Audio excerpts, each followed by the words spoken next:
स्वागत है आप सभी का गायत्री विद्या मंदिर सांचौर की ऑनलाइन क्लासेस में। आज के लेक्चर में हम लोग बात करेंगे मानव के नर प्रजनन तंत्र से संबंधित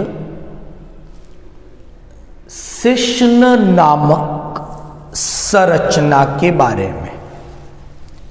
इसे अंग्रेजी में पेनिस के नाम से जाना जाता है और जो ये संरचना है वो मानव में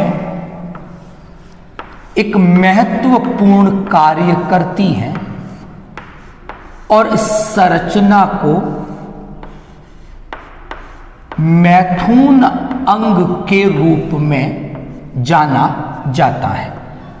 तो आज नर प्रजनन तंत्र से संबंधित जिस अंग के बारे में, जिस संरचना के बारे में हम लोग डिस्कस कर रहे हैं, वो संरचना नर प्रजनन तंत्र से संबंधित एक मैथुन अंग है, एक कॉपुलेटरी अंग के रूप में होती है। तो स्टार्ट करते हैं आज के टॉपिक को। और आज का जो टॉपिक है वो पेनिस शिश्न है, जिसे मैथुन अंग के रूप में जाना जाता है। तो स्टार्ट करते हैं इस टॉपिक को। टॉपिक शुरू करने से पहले दो महत्वपूर्ण जानकारियां हम डिस्कस करेंगे और वो दोनों ही जानकारियां इस मैथुन अंग की, इस शिश्न की आवश्यकता को स्पष्ट करती है। तो बात करते हैं मानव में जो निषेचन की क्रिया है। निषेचन का मतलब नर युग्मक शुक्राणु का मादा युग्मक अंडाणु के साथ संलयन करना और फिर एक युग्मनज जाइगोट का निर्माण हो जाना। तो मानव के संदर्भ में जब हम बात करते हैं तो हम ऐसा पढ़ते हैं, ऐसा लिखते हैं कि मानव में निषेचन की क्रिया आंतरिक प्रकार की है, इंटरनल फर्टिलाइजेशन उपस्थित होता है। और ये जो निषेचन की क्रिया है वो मानव में जो मादा सदस्य है और मादा सदस्य में जो प्रजनन तंत्र है वहां एक संरचना है जिसका नाम अंडवाहिनी।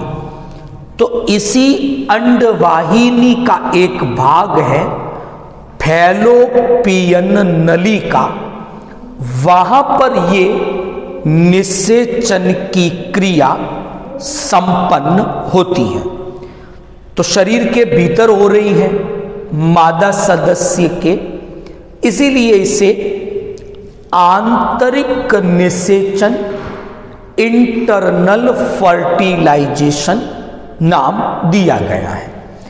तो निषेचन से पूर्व क्या आवश्यकता होगी कि नर सदस्य शुक्राणुओं को स्थानांतरित करे मादा सदस्य की योनि मार्ग तक, वहां तक वो स्थानांतरित करे। और पिछले एक चैप्टर में हमने इस घटना को नाम दिया था वीर्य सेचन, कि नर सदस्य के द्वारा शुक्राणुओं को मादा सदस्य की योनि मार्ग तक स्थानांतरित करना। तो निषेचन से पूर्व वीर्य सेचन की क्रिया अनिवार्य रूप से होनी चाहिए। और जो अंग, जो संरचना इस वीर्य सेचन की क्रिया में सम्मिलित होता है, वही अंग मैथुन अंग, कॉपुलेटरी ऑर्गन कहलाता है।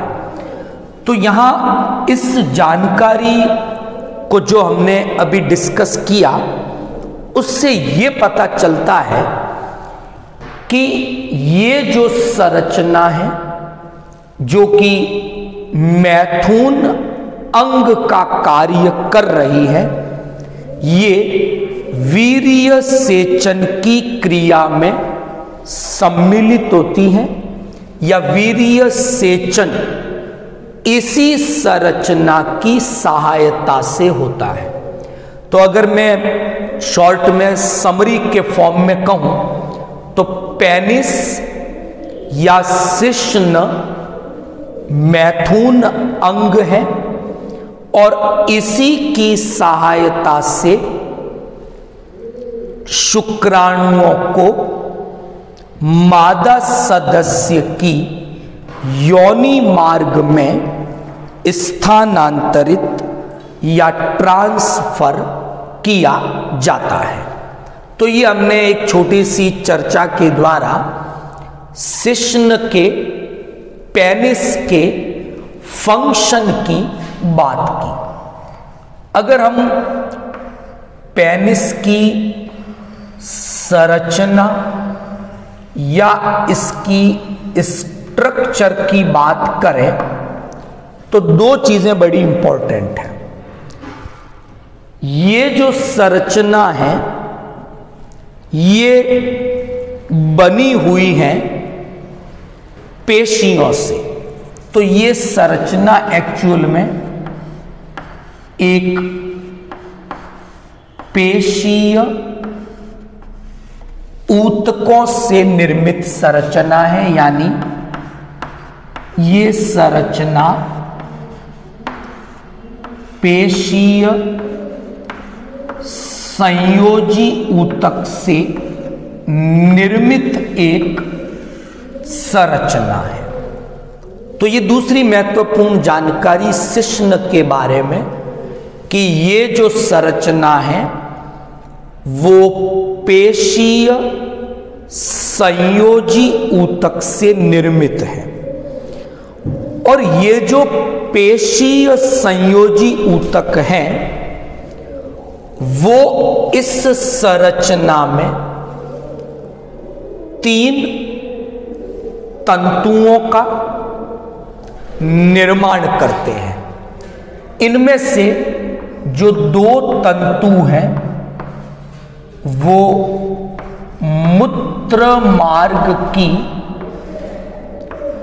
पृष्ठ सतह पर उपस्थित हैं, और एक जो तंतु होगा वो मूत्र मार्ग की अधर सतह पर उपस्थित है। तो हम कहना क्या चाहते हैं कि जो शिश्न है वो बना हुआ है पेशीय संयोजी ऊतक से, और इन संयोजी जो ऊतक हैं इनकी व्यवस्था इस प्रकार की है कि इन ऊतकों ने 3 तंतुओं का, 3 रज्जुओं का निर्माण किया है। इनमें से जो 2 रज्जु हैं वो मूत्र मार्ग की पृष्ठ सतह पर व्यवस्थित हो गए हैं, जबकि एक जो रज्जु है वो मूत्र मार्ग की अधर सतह पर व्यवस्थित हो गया है। अब इन तंतुओं में हम क्या देखते हैं कि भीतर से ये खोखले हैं, कैविटी बनी हुई है। पृष्ठ सतह के जो दोनों रज्जु हैं इन्होंने मिलकर एक संरचना बनाई, या इन्हें सम्मिलित रूप से नाम दिया गया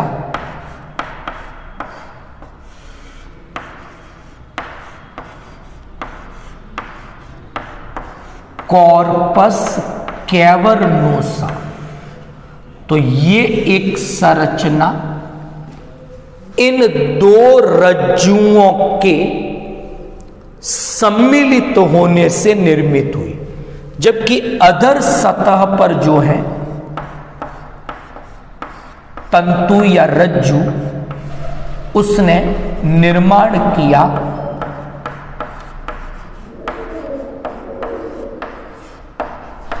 उसका नाम है कॉर्पस स्पॉन्जियोसम।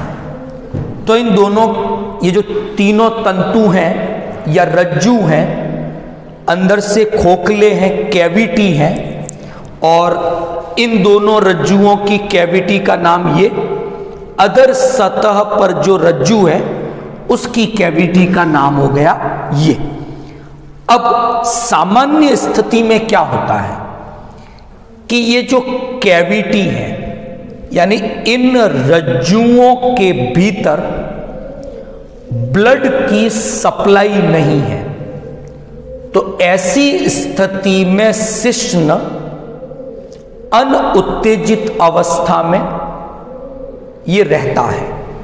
लेकिन जब मैथुन की क्रिया होने वाली है तो उस उत्तेजना के समय इन कैविटी में रुधिर भर जाता है और उसी कारण शिश्न उत्तेजित अवस्था में रहता है। फिर बात करेंगे कि इस पेनिस का जो अग्र सिरा है उसे शिश्न मुंड कहा जाता है, और वहां केवल और केवल ये कॉर्पस स्पॉन्जियोसम पाई जाती है। कॉर्पस कैवर्नोसा वहां तक पहुंचता नहीं है। तो आज हमने बात की नर प्रजनन तंत्र से संबंधित एक विशिष्ट संरचना की, संरचना को अंग्रेजी में पेनिस, हिंदी में शिश्न के नाम से जाना जाता है। ये मैथुन अंग के रूप में कार्य करता है। शुक्राणुओं का मादा सदस्य की योनि मार्ग तक स्थानांतरण, ये इस संरचना का कार्य है। इसकी संरचना में मैंने बात की, पेशीय संयोजी ऊतक हैं और इनके ये 3 रज्जु या तंतु पाए जाते हैं। 2 पृष्ठ सतह पर है, एक अधर सतह पर है। तीनों तंतुओं के रज्जुओं के भीतर खोखली संरचना, कैविटी या कोटर पाया जाता है। उनके नाम मैंने लिखे हैं और ये किस प्रकार अपना काम करता है उसके बारे में भी आपको समझाया। तो आई होप आज का जो टॉपिक था वो आपको इजीली समझ में आ गया होगा। कल से हम स्टार्ट करेंगे मानव के मादा प्रजनन तंत्र के बारे में। तो जिस प्रकार हमने नर प्रजनन तंत्र को 3 भागों में बांटा था, वैसे ही मादा सदस्य में जो मादा प्रजनन तंत्र है उसे भी 3 पार्ट्स में डिवाइड किया गया है। फर्स्ट पार्ट में हम लोग बात करेंगे प्राथमिक या मुख्य नर जनन अंग के बारे में। दूसरे पार्ट में हम बात करेंगे सहायक द्वितीयक संरचनाओं के बारे में। और लास्ट पार्ट में हम लोग बात करेंगे द्वितीयक जनन ग्रंथियों के बारे में। वीडियो को ज़्यादा से ज़्यादा लाइक करें। आपकी कोई प्रॉब्लम है क्वेश्चन बॉक्स में कमेंट कर ले। जब भी समय मिलेगा मैं आपके क्वेश्चंस के आंसर वहीं पर दे दूंगा। Thank you all of you.